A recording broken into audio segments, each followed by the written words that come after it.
नहीं। लेकिन बच्चों के साथ जो हुआ लाठीचार्ज में, बहुत सारे बच्चे जो अस्पताल में भर्ती हैं, वो भी तस्वीरें सामने आई है। से अचानक उन्होंने घर के ऊपर धावा बोल दिया, तो वो अगर आप किसी घर में जबरन घुसने का प्रयास करेंगे तो पुलिस अपना काम करेगी ना। क्यों इनकी सरकार है, 2.5 साल हो गए, क्यों मगरमच्छ नहीं पकड़े, क्यों बड़े नेता नहीं पकड़े? मुझे आप बताइए ना कि सीता के पति और गीता के पति का इस आंदोलन से क्या लेना देना, वो प्रेमानंद जी महाराज का नीट के एग्जाम से क्या लेना देना। तो आपने देखा होगा 2007 के अंदर एम्स का पेपर लीक हुआ, 2008 के अंदर ICAI का पेपर लीक हुआ, 2011 के अंदर पेपर लीक हुआ। तब ये राहुल गांधी, प्रियंका गांधी और ये गांधी परिवार, ये सपा के नेता, आम आदमी पार्टी के नेता, ये कहाँ चले गए? ये जो नए नए छात्र नेता बने फिर रहे हैं जो, और आज जंतर मंतर पे तरह तरह की भाषणबाजी कर रहे हैं, वो उस समय कहाँ चले गए थे? क्या देश में अराजकता का माहौल तैयार किया गया और ये कंधों के ऊपर बंदूक किसके रखी गई? वो हमारे देश की जो युवा पीढ़ी है, जो हमारा भविष्य है। पायलट की और पायलट की अगर लड़ाई नहीं होती तो गोविंद सिंह डोटासरा का उदय हो सकता था क्या? देश के युवाओं को लेकर, क्योंकि खुद युवा हैं तो बातचीत करते हैं, उन्होंने कई आंदोलनों में हिस्सा भी लिया है। ऐसे में हम जानना चाहेंगे विक्रम कि किस तरह से आप देखते हैं पूरे मामले को लेकर। युवाओं की तस्वीर, युवाओं में रोष भी है। रोष इसलिए है कि नीट का पेपर लीक हुआ है, बहुत सारे पेपर लीक हुए हैं, उन सबको लेकर युवाओं में बहुत दिन से रोष था, वो सामने निकल के आया है। पहली बात तो ये जो जंतर मंतर पर प्रोटेस्ट चल रहा है, राजस्थान में भी प्रोटेस्ट अब शुरू हो गया है, अलग अलग तस्वीरें हैं। नीट का पेपर लीक नहीं होना चाहिए, कोई भी पेपर लीक नहीं चाहिए, ये सरकार की प्राथमिकता होनी चाहिए, इसमें कोई दौरा ही नहीं है। पहले तो इस बात पर चर्चा। देखिए दशरथ जी, सबसे पहले तो मैं आपको बताऊं, जब से केंद्र में हमारी सरकार बनी, निश्चित तौर पर जीरो टॉलरेंस के ऊपर हमारी मोदी सरकार काम कर रही है, और पहले दिन से ही उनका ध्येय है कि हम कभी भी ऐसा कोई काम नहीं, हमारी सरकार नहीं करेगी जिससे हमारे देश के युवाओं का भविष्य खराब नहीं। आपने देखा होगा लगातार युवाओं को स्किल डेवलपमेंट के माध्यम से, सरकारी नौकरियों के माध्यम से, प्राइवेट सेक्टर में नौकरियों के माध्यम से, या फिर राजनीतिक क्षेत्र में युवाओं को लाने के माध्यम से उन्होंने युवाओं के स्किल डेवलपमेंट का काम किया। लेकिन पेपर लीक की जहाँ तक बात है, निश्चित रूप से पेपर कोई भी हो, चाहे केंद्र का हो चाहे राज्य का हो, वो लीक नहीं होना चाहिए। दोनों ही सरकारें इसके लिए प्रतिबद्ध भी हैं और अपने अपने जो प्रयास है वो कर भी रही। जहाँ तक बात है इस नीट पेपर की, निश्चित रूप से नीट का पेपर लीक हुआ, ये हम सभी को ज्ञात भी है। जहाँ से पेपर लीक हुआ, केरल से पेपर लीक हुआ, जहाँ तक वो पेपर गया हरियाणा, दिल्ली होते हुए जमारामगढ़ तक भी उसके तार जुड़े थे। लेकिन उन्होंने उन सभी लोगों को जेल की सलाखों के पीछे डालने का काम भी तो मोदी सरकार ने किया ना। आज से पहले की सरकारों ने क्यों नहीं किया? राजस्थान में 17 पेपर लीक हो गए थे, DP जारोली से लेकर मुख्यमंत्री के OSD तक के नाम आए थे, कितने को जेल में डाल दिया था उन्होंने। मैं फिर भी उन बातों पे बाद में जाऊंगा, लेकिन मैं आपसे कहना चाहूंगा यही मोदी सरकार थी। जैसे ही उन्हें पता चला तो उन्होंने SIT का गठन किया, वो पेपर को रद्द किया, दोबारा पेपर करवाया, और अब तो पेपर का रिजल्ट भी आ गया। जिन भी इस पूरे घटनाक्रम के दौरान जिन भी बच्चों की जान गई, वो निश्चित रूप से उसकी जितना निंदा की जाए वो कम है। सारी सरकार उसके साथ, उन बच्चों के साथ, उनके परिवार के साथ खड़ी है। मुआवजे की घोषणा भी सरकार ने करी है। कठोर कानून भी हमने कल, आपने देखा होगा, लोकसभा में पारित करवा दिया, जिसमें 5 साल से बढ़ाकर 10 साल का। वक्त क्यों लगा? पहले ही संवाद क्यों नहीं हुआ? ये जो जंतर मंतर पे भीड़ इकट्ठा होती है, 20 जुलाई को संसद मार्च की बात करते हैं, वो जाते हैं, लाठीचार्ज होता है, उसमें कई तस्वीरें सामने आई, उस पर भी कहीं ना कहीं युवाओं में गुस्सा था, देश में भी गुस्सा नजर आया, और उसको लेकर विपक्ष को भी मौका मिला। विपक्ष अपनी अब लगातार जो है सरकार पर जो है हमलावर है। देखिए, आप इसको युवाओं का आंदोलन कह रहे हैं, जबकि मैं एक बात स्पष्ट कर दूं, आप वहां पर जाके देखिए कितने लोग वहां पर नीट के छात्र या छात्राएं हैं। आपको उसकी उस जो प्रोटेस्ट है उसकी धरातल पे जाकर उसकी सत्याता को जानने की आवश्यकता है। मैं ये कहना चाहूंगा कि जो परिदृश्य हम जब छात्र राजनीति में हुआ करते थे और JNU में हम लोग जो देखा करते थे, वो डपली गैंग के लोग जो हमारी संस्कृति, सभ्यता, हमारी उसको छिन भिन्न करने का प्रयास करते हैं, वो सारे लोग आज इस प्रोटेस्ट में। आपने वहां देखा होगा किस प्रकार से हमारे जो जवान थे, पुलिस के जवान थे, उनके साथ अभद्रता की गई। हमारी महिलाएं पत्रकारों के साथ किस प्रकार से अभद्रता की गई थी। हमारे देश का युवा, हमारे देश का छात्र ऐसी कभी हरकतें नहीं कर सकता, लेकिन छात्रों के कंधों पे बंदूक रखकर कौन राजनीतिक रोटियां सेकना चाहता? कह रहे हैं कि बीजेपी के लोग घुस गए, RSS के लोग घुस गए। आप देखिए ना, ये इनका दोहरा चरित्र यही तो देखिए आप। वहां कुछ गलत हो रहा है तो बीजेपी, वहां कुछ सही हो रहा है तो कांग्रेस, आम आदमी पार्टी, सपा, सारे नेता उस एक मंच पर आ गए। क्यों? क्योंकि उनको एन केन प्रकरण इस मोदी सरकार को उखाड़ फेंकने का काम करना था। या मैं ये कहूँ तो उसमें कहीं अतिशयोक्ति नहीं होगी कि ये नेपाल बनाने का प्रयास किया गया भारत को, लेकिन ये हमारी गवर्नमेंट थी, भारतीय जनता पार्टी की सरकार थी, जिन्होंने सभी पहलुओं पर सकारात्मक पहल करी। हमने बार बार वार्ता के लिए, चाहे विपक्ष हो चाहे सीजेपी के जो पदाधिकारी थे, उनसे बार बार संवाद करने का प्रयास भी किया, लेकिन वो कहीं ना कहीं कुछ ऐसे पॉलिटिकल पार्टियों के पीछे दबे हुए नजर आए, जिससे ये एक उग्र रूप लिया। वहां पर महिला पुलिसकर्मियों के साथ अभद्रता की गई, एक अच्छे लेवल के अधिकारियों के साथ मारपीट की गई, तो वो कहाँ तक जाएगी? प्रदर्शन करिए, लोकतंत्र में प्रदर्शन करना सबका अधिकार है, लेकिन प्रदर्शन के नाम पर आपको अराजकता फैलाना ये कहीं भी उचित नहीं है। लेकिन बच्चों के साथ जो हुआ लाठीचार्ज में, बहुत सारे बच्चे जो अस्पताल में भर्ती हैं, वो भी तस्वीरें सामने आई हैं। ऐसा नहीं है कि वो चीजें नहीं है, क्योंकि दोनों चीजों देखना पड़ेगा, वो भी है वो भी है। दशरथ जी, प्रदर्शन पिछले 25-26 दिनों से चल रहा है, शांतिपूर्ण प्रदर्शन था, लेकिन जब से पॉलिटिकल पार्टीज इसमें इन्वॉल्व हुई, पॉलिटिकल नेता उनमें इन्वॉल्व हुए, वहां पर अनगनल बयानबाजी हुई। मुझे आप बताइए ना कि सीता के पति और गीता के पति का इस आंदोलन से क्या लेना देना? वो प्रेमानंद जी महाराज का नीट के एग्जाम से क्या लेना देना? मोदी तेरी कब्र खुदेगी उसका नीट का एग्जाम से क्या लेना देना? मोदी तेरा आखिरी दिनों का उसका नीट का एग्जाम से क्या लेना देना था? ये तमाम ऐसा प्रोपोगंडा पूरा तैयार किया, देश में अराजकता का माहौल तैयार किया गया, और ये कंधों के ऊपर बंदूक किसके रखी गई? वो हमारे देश की जो युवा पीढ़ी है, जो हमारा भविष्य है, जो 2047 के भारत की नींव है, उसको खराब करने का प्रयास कुछ राजनीतिक दल और कुछ नेता कर रहे हैं। लेकिन मैं आपको स्पष्ट कह देना चाहता हूं कि वो लोग अपने मंसूबे पे कामयाब नहीं हो पाएंगे। विपक्ष लगातार आरोप लगा रहा है, विपक्ष प्रधानमंत्री के आवास तक भी पहुंचा, प्रेस कॉन्फ्रेंस लगातार कर रहा है, लगातार के आज कैंडल मार्च की बात कर रहा है। वो कह रहे हैं कि हम युवाओं के साथ है, युवाओं के साथ जो कुछ वो ठीक नहीं हुआ, नीट के पेपर की बात हो, अन्य पेपर की बात हो, उसको लेकर वो लगातार प्रोटेस्ट भी कर रहे हैं, और लगातार ये कह रहे हैं कि जो युवा यहाँ पर बैठे हुए हैं उन्होंने जो गलत नहीं किया कुछ भी। विपक्षी दलों की जहां तक बात करी आपने, माननीय प्रधानमंत्री के आवास के घेराव की भी बात करी, आपको वहां पर भी देखो कि किस प्रकार से वो मल्लिकार्जुन खड़गे के आवास पे इकट्ठे हुए बर्थडे पार्टी के बहाने, और किस प्रकार से अचानक उन्होंने घर के ऊपर धावा बोल दिया। क्या लोकतांत्रिक देश में, क्या हमारा लोकतंत्र ये आजादी देता है क्या कि हम किसी में घर में जबरन घुसने का प्रयास करें? तो वो अगर आप किसी घर में जबरन घुसने का प्रयास करेंगे तो पुलिस अपना काम करेगी ना। आज मैं कैसे जबरन किसी पड़ोसी के घर में कैसे घुस सकता हूँ उसकी बिना अनुमति के? तो ये कहीं ना कहीं लोकतंत्र की मर्यादा को शर्मसार करने वाला कुकृत्य मैं मानता हूँ। वहीं अगर पेपर लीक की बात करें तो आपने देखा होगा 2007 के अंदर एम्स का पेपर लीक हुआ, 2008 के अंदर ICAI का पेपर लीक हुआ, 2011 के अंदर पेपर लीक हुआ। तब ये राहुल गांधी, प्रियंका गांधी और ये गांधी परिवार, ये सपा के नेता, आम आदमी पार्टी के नेता, ये कहाँ चले गए? इनके आंखें बंद थी क्या? तब ये क्यों नहीं बोले? जब राजस्थान के अंदर 18 से 23 के अंदर लगातार 17 पेपर लीक हुए, तभी राहुल गांधी और प्रियंका गांधी कहाँ चले गए थे? या आम आदमी पार्टी कहाँ चले गए थे? ये जो नए नए छात्र नेता बने फिर रहे हैं, जो और आज जंतर मंतर पे तरह तरह की भाषणबाजी कर रहे हैं, वो उस समय कहाँ चले गए थे? उनके आंखें में पट्टी बंद रही थी क्या? क्या उनके उस समय उसने देखा नहीं? या वो युवाओं की पीड़ा नहीं थी? कैसे कैसे गरीब का परिवार, गरीब का बच्चा या जयपुर में रहकर पढ़ाई करता है, किराए का कमरा लेकर, किस परिस्थितियों में वो पढ़ाई कर रहा है, वो उस समय कहाँ चले गए थे? हम जब उनसे सवाल करते हैं तो वो कह रहे हैं कि क्यों इनकी सरकार है, 2.5 साल हो गए, क्यों मगरमच्छ नहीं पकड़े, क्यों बड़े नेता नहीं पकड़े? कल आपके शिक्षा मंत्री ने प्रेस कॉन्फ्रेंस करा, यही बातें उन्होंने कही। उन्होंने कहा पिछली सरकार में ये सारी चीजें हुई है, लेकिन अब सरकार आपकी है, जवाबदेही तो तय करनी पड़ेगी।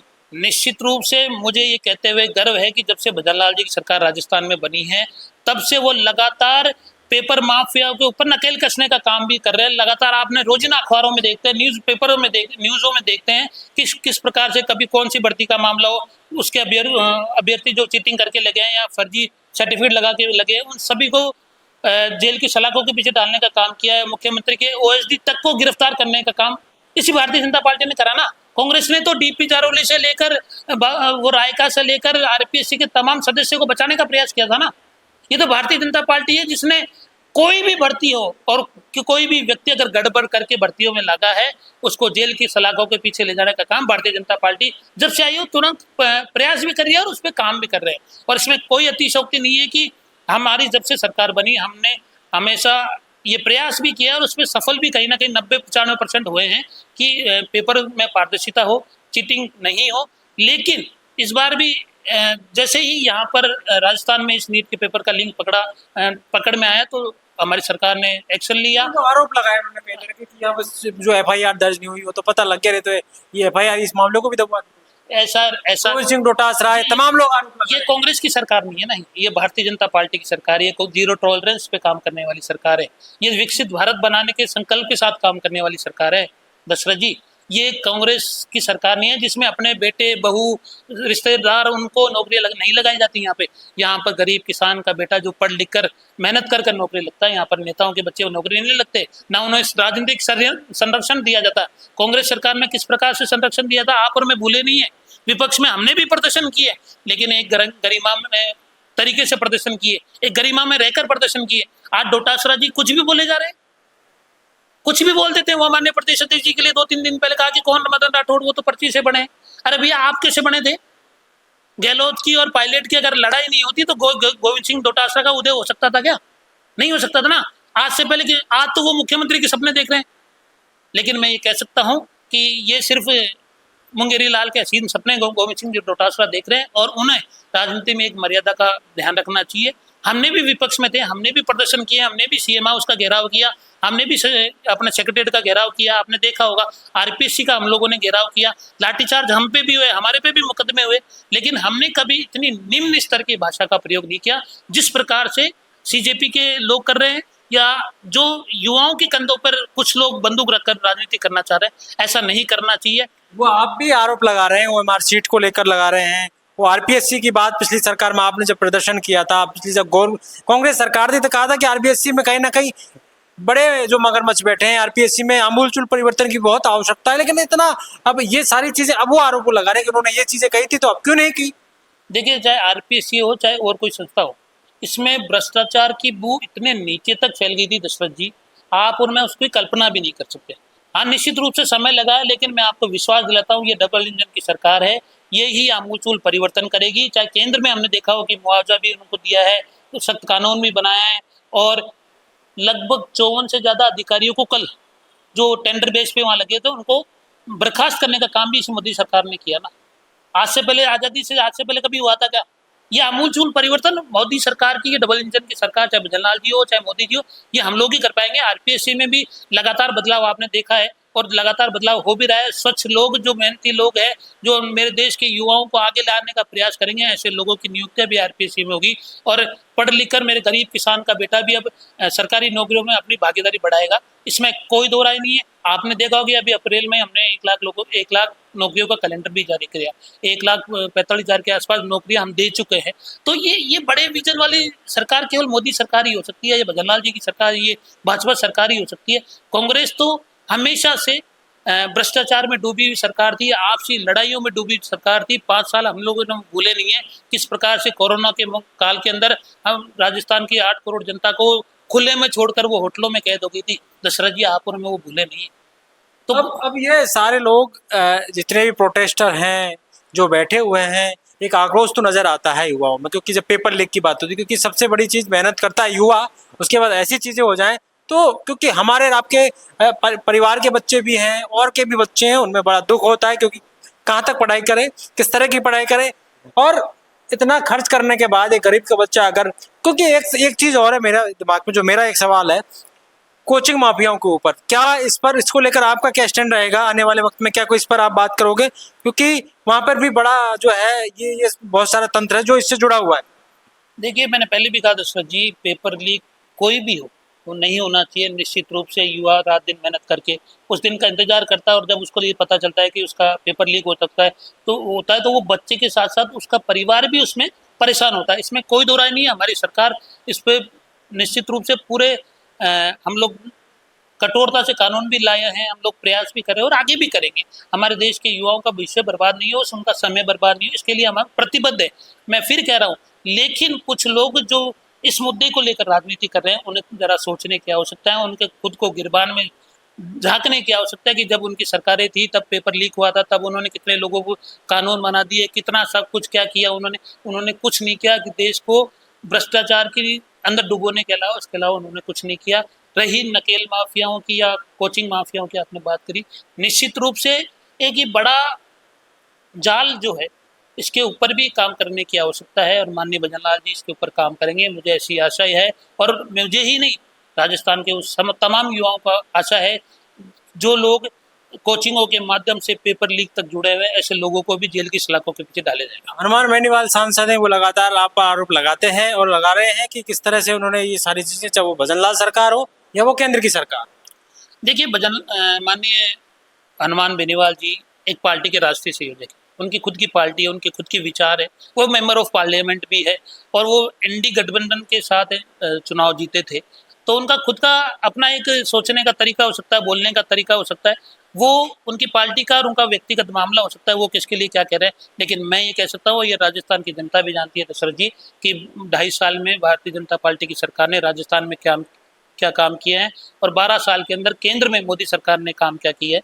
या आपपुर में हम लोग वो आमूलचूल परिवर्तन होते हुए देखा है, चाहे राजस्थान की बात करें चाहे देश की मैं बात करूँ तो धारा 370 हमने हटाई, राम मंदिर हमने बनाया, हमने 3 तलाक हटाया, हमने सर्जिकल स्ट्राइक, एयर स्ट्राइक जैसे केवल नाम सुना करते थे, या हम ये देखा करते थे कि जब भारत के ऊपर पाकिस्तान या कोई देश जब हमला करता था तो वो हमारे विदेश मंत्री जाके अमेरिका के पास रोते थे।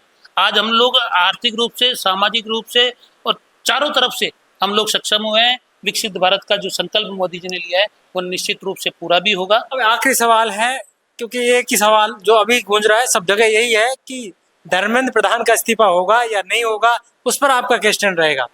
देखिए, मैंने पहले ही अपने वक्तव्य में कहा कि जहां से पेपर लीक हुआ और जहां तक पेपर लीक हुआ उन सबको सलाखों के पीछे डाल दिया, तो फिर ये तो बात ही खत्म हो जाती है। जब हाँ पेपर लीक हुआ है, हम मानते हैं कि सरकार का कहीं ना कहीं फेल्योर भी मैं मानता हूँ, मैं एक कार्यकर्ता के नाते कह सकता हूँ कि ये नहीं होना चाहिए पेपर लीक, हमारी सरकार प्रतिबद्ध है इसके लिए। लेकिन इसके केवल इस मुद्दे को लेकर, इस एक टैगलाइन को लेकर कि धर्मेंद्र प्रधान इस्तीफा दे, उसके परिवार तक को इन्वॉल्व करना, उनकी बेटियों तक को गालियां देना, मोदी जी के लिए किस प्रकार की भाषा का प्रयोग करना, ये कहाँ तक जायज है। ये हमारी संस्कृति, हमारी सभ्यता का कभी भी पार्ट नहीं रहा दशरथ जी। हमें निश्चित रूप से हमने कानून भी लेके आया, मुआवजा भी दे रहे हैं, हमने जो जो विपक्ष की मांगी थी या सीजेपी की मांगी थी उनको मानने को तैयार भी है, लेकिन फिर भी नई नई रोजाना डिमांड्स ला रहे हैं, नए नए तो तरीके देखे आपने। प्रोटेस्ट आज से पहले आपने विपक्ष में हमारे भी देखे होंगे, और आज आप खुद देखिए किस प्रकार से पत्रकारों के साथ बदसलूकी जयपुर में हुई है, जंतर मंतर पे हो रही है, पुलिस वालों के साथ क्या किस प्रकार का व्यवहार वो लोग कर रहे हैं। तो ये केवल छात्रों के नाम पर एक जो डपली गैंग के लोग जो जेएनयू जवाहरलाल नेहरू विश्वविद्यालय में पाए जाते थे, वो लोग वहाँ बैठकर अराजकता का तो सही है कि भाई हिंसा का कोई रास्ता नहीं होना चाहिए। प्रदर्शन कोई भी हो उसमें कहीं ना कहीं जो है एक शांतिपूर्ण तरीके से, और इस लगातार यही बात लोगों को द्वारा कही जाती है। ऐसे में हमारी खास बातचीत हुई विक्रम चौधरी से, बीजेपी के नेता है। ऐसे में कहा जा सकता है कि तमाम मुद्दों पर खुलकर बातचीत हुई। उन्होंने ये भी कहा कि सरकार प्रतिबद्ध है, जवाबदेही तय होनी चाहिए, ये बिल्कुल तय है और जवाबदेही सरकार तय कर रही है, कानून लेकर आ रही है। लेकिन युवाओं में आक्रोश नजर आता है। पेपर लीक होना अपने आप में इस देश के लिए सबसे बड़ी जो है दुखद बात है, कहीं ना कहीं युवाओं के साथ छलावा है। और ऐसे में ये पहली बार युवा लगातार पेपर लीक हो रहा है, जिसका रोष युवाओं में देखने को मिला है और उसका प्रकोष्ठ भी देखने को मिला है। लेकिन जो तस्वीरें सामने आती, वो तस्वीरें सामने नहीं आनी चाहिए थी। जो 20 जुलाई को हुआ वो भी ठीक नहीं था, और अब जो हो रहा है वो भी ठीक नहीं है। ऐसे में कहीं ना कहीं युवाओं से संवाद की भी जरूरत है। ये जो है आरएसएस के संचालक ने भी कहा कि आज के युवा से संवाद भी जरूरी है, और उनके साथ वो तर्क के साथ बातें करते हैं तो उन्हें तर्क के साथ समझाना भी जरूरी है। ऐसे में प्रधानमंत्री नरेंद्र मोदी का वीडियो जारी करना, और कहीं ना कहीं उन्होंने युवाओं तक अपनी बात पहुंचाई। ऐसे में तमाम मुद्दों को लेकर कहीं ना कहीं तमाम चीजें सामने आ रही है। अब बयानबाजी का दौर भी चल रहा है। ऐसे में बीजेपी की तरफ से कहा जा रहा था कि कुछ लोग उसमें ऐसे घुस गए हैं जो अलग अलग तरीके के लोग हैं, जो अलग अलग तरह की भाषा का इस्तेमाल कर रहे हैं, वो उनको नहीं करनी चाहिए। अलग अलग तरीके की चीजों का, अलग अलग भाषाओं का इस्तेमाल कर रहे हैं, जो कतई बर्दाश्त नहीं है। ऐसे में अब कहीं ना कहीं सरकार से सीजेपी जो प्रोटेस्ट कर रहे हैं उनसे बातचीत का दौर भी जारी है। कल भी बातचीत हुई, आज फिर बातचीत होगी। बातचीत का नतीजा क्या निकलता है उस पर हमारी नजरें रहेंगी। लेकिन फिलहाल कहीं ना कहीं इस पर सारी जो है देश की नजरें हैं कि ये प्रोटेस्ट किस तरफ जाएगा, इसका क्या कुछ हल निकलता है, वो भी देखने वाली बात होगी। पेपर लीक नहीं होना चाहिए, ये सबने कहा है, इसका रोष हर किसी में है, लेकिन प्रदर्शन भी शांतिपूर्ण तरीके से हो। ऐसे में कहीं ना कहीं वो जो चीजें सामने आती हैं उनसे कहीं ना कहीं अलग अलग दिशा में कहीं ना कहीं प्रोटेस्ट की बातें हो जाती हैं। ऐसे में आने वाले वक्त में देखना होगा, जब बातचीत का दौर आज होगा तो फिर क्या कुछ निकलकर सामने आता है। पॉलिटिकल पंचायत के लिए कैमरामैन राजेश शर्मा के साथ दशरथ सिंह।